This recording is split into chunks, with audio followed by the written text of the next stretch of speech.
नमस्कार. महाराष्ट्र पोलिसांचे मुखपत्र असलेल्या दक्षता मासिक अंकाच्या संपूर्ण टीमकडून आपल्या सर्वांचे मनपूर्वक स्वागत. आज आपण पाहणार आहोत दक्षता मासिक अंक जुलै 2026 मधील तपास कथा. सौदा. आई आणि बाळ निसर्गाचे एक अनोखे आणि पवित्र नाते. बाळ जन्माला आल्यावर नाळ कापली जाते, पण मायेचा तो रेशमी बंध आयुष्यभरासाठी जोडला जातो.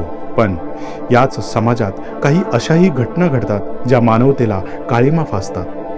एका 5 दिवसांच्या निष्पाप मुलीचा तिची स्वतःची जन्मदाती आई ओझे समजत होती. एका दलालाच्या माध्यमातून आपल्याच रक्ताच्या गोळ्याचा सौदा करायला ती तयार झाली होती. पण या निष्पाप जीवाचा रक्षक म्हणून खाकी देवदूतासारखी उभी राहणार होती. ठाणे शहरांतर्गत येणाऱ्या बदलापूर पश्चिम पोलीस ठाण्याच्या अनैतिक मानवी वाहतूक प्रतिबंधक कक्षात नेहमीप्रमाणे कामाची लगबग सुरू होती. तेवढ्यात एक फोन आला. वरिष्ठ पोलीस निरीक्षक वैशाली गोरडे यांना पलीकडून मिळालेली माहिती अत्यंत धक्कादायक होती.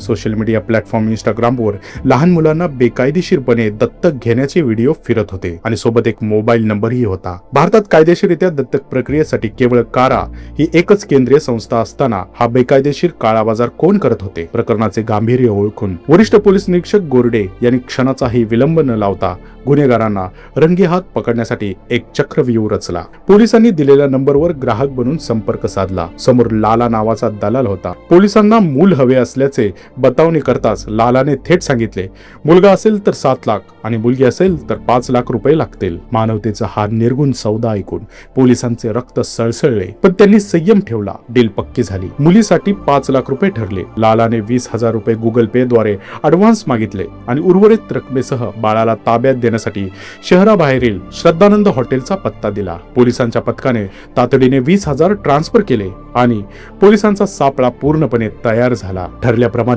श्रद्धानंद हॉटेलचा परिसर पोलिसांनी वेढा घालून सुरक्षित केला होता. काही वेळातच एक गाडी तेथे येऊन थांबली. त्यातून 5-6 जण उतरले, ज्यामध्ये एका महिलेच्या कडेवर ते 5 दिवसांचे ताणे बाळ गाढ झोपलेले होते. ती टोळी जवळ आली.